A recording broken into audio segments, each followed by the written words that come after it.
नहीं, बतौर सांसद आपको क्या लगता है? हम लोग हालांकि उस मुद्दे पर पीडीए पर लौटेंगे, लेकिन पहलगाम की बात चल पड़ी है। बतौर सांसद आपको क्या लगता है कि इस मामले का, इस जो हुआ पहलगाम की जो घटना हुई है, क्या जवाब है सही? क्योंकि वहां पर एक बात मैंने इसमें थोड़ा सा जोड़ देता हूं अखिलेश जी, एक बात कही जाती रही है आमतौर पे कि आतंक का कोई धर्म नहीं होता है। बात भी सही है, लेकिन इस बार जिस तरीके से वहां आतंक को अंजाम दिया गया, धर्म पूछ करके, क्या उसने नैरेटिव को बदल दिया है और इसका जवाब क्या होना चाहिए? पहलगांव और आतंकवाद के खिलाफ पहलगांव के लोगों को जिनकी जान गई, शहीद हुए, उनको न्याय मिले। पूरे देश की जनता सरकार के साथ है, बीजेपी के साथ नहीं है, सरकार के साथ है। और जितनी भी पॉलिटिकल पार्टीज हैं उन्होंने एक साथ समर्थन दिया और कहा कि सरकार को जो ठोस कदम उठाने उठाइए आप। जो चीजें निकल करके आ रही हैं और जो बात आप कह रहे हैं, सच्चाई यही है कि आतंकवाद का कोई धर्म, कोई जाति नहीं है। और पहली बार हम लोग देख रहे हैं, इधर बहुत दिनों बाद हम लोग देख रहे हैं, देश की पूरी जनता आतंकवाद के खिलाफ है। कश्मीर के लोग आतंकवाद के खिलाफ हैं, इतना सड़क पर निकल करके आए। जो नुकसान हुआ है कश्मीर का ज्यादा हुआ है, वहां के लोगों का ज्यादा हुआ है, देश का तो हुआ ही हुआ है, लेकिन उनका बहुत हुआ है नुकसान। आखिरकार लापरवाही किसकी थी? वहां जाने के लिए प्रोत्साहित कौन कर रहा था? बीजेपी के लोग ही तो कहते थे जाइए वहां घूम करके आइए। आपने सुरक्षा क्यों नहीं दी वहां पर? आपकी इंटेलिजेंस क्या कर रही थी? और एक इंस्टीट्यूशन नहीं इंटेलिजेंस की, न जाने कितनी एजेंसीज वहां काम करती हैं, पैरेलल एजेंसीज काम करती हैं। उसके बाद ये घटना हो जाए।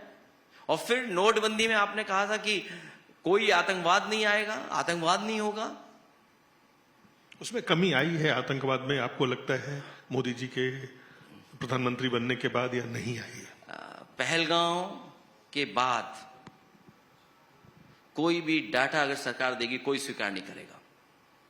क्योंकि पहलगांव जैसी घटना कोई कल्पना नहीं कर सकता था कि इतने टूरिस्ट, निर्दोष लोग जो खुशियां परिवार के साथ मनाने गए, उनकी जान चली गई। और किस तरीके से जान ली गई, ये सबने देखा है। कोई स्वीकार नहीं, कोई डेटा इसका समझौता नहीं कर सकता। भारत में एक, मैं बिल्कुल ये समाजवादी पार्टी के रूप में नहीं, एक अखिलेश यादव जी पूर्व मुख्यमंत्री हैं आप, और आपकी पार्टी बहुत मजबूती से लोकसभा में अभी एक मजबूत दल के रूप में है। आतंकवाद का जो लगातार देश हम देखें तो बहुत लंबे समय से आतंकवाद का एक तरह से उसका आतंक का परिणाम देश झेल रहा है।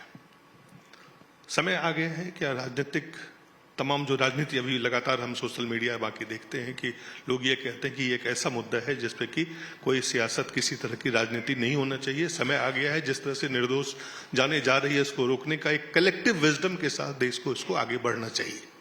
क्या इस चीज को कहीं पे भी किसी पॉलिटिकल फोरम पे आपने महसूस किया है कि पॉलिटिकल पार्टीज के बीच में भी ये इसको लेके सहमति है?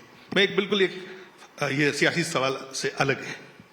देखिए, क्योंकि सवाल बहुत इंपॉर्टेंट है, नेशनल सिक्योरिटी और हमारी इंटरनल सिक्योरिटी से संबंधित है। लेकिन जिम्मेदारी सरकार की बनती है। सरकार को नाइंसाफी नहीं करनी चाहिए किसी के साथ। कोई अगर लिख दे, कोई कुछ कह दे, उन पे एफआईआर दर्ज करा रहे हैं आप।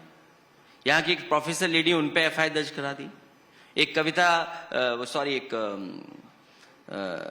अपना पक्ष रखती हैं, उन पे एफआईआर करा दी दर्ज। और याद कीजिए कि सबसे पहले पॉलिटिकल लाभ किसने लिया? भारतीय जनता पार्टी के छत्तीसगढ़ के, उनके अपने पार्टी के हैंडल से क्या पिक्चर आई, क्या इमेज बनकर के आई। तो ये भारतीय जनता पार्टी को हर जगह पॉलिटिकल लाभ नहीं लेने का सोचना चाहिए। जब देश इंटरनल सिक्योरिटी और टेररिज्म के खिलाफ है, पूरा देश उनके साथ है।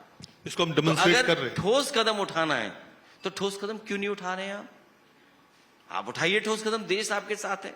क्या ठोस कदम हो सकता है? नहीं, मैं क्यों बोलूंगा, मैं क्या बोल सकता हूं? मुझे जो बोलना होगा मैं सरकार से बोलूंगा, लेकिन उन्हें जितना सावधान रहना पड़ेगा, क्योंकि ठोस कदम उठाने से पहले उन्हें, जो हम लोग देख रहे हैं, हम लोग थोड़ा टेक्निकल भी हैं, पार्ट ऑफ सिविल इंजीनियरिंग किए हैं, तो इतना पानी कहां रोकोगे? जलबंदी कैसे कर लोगे?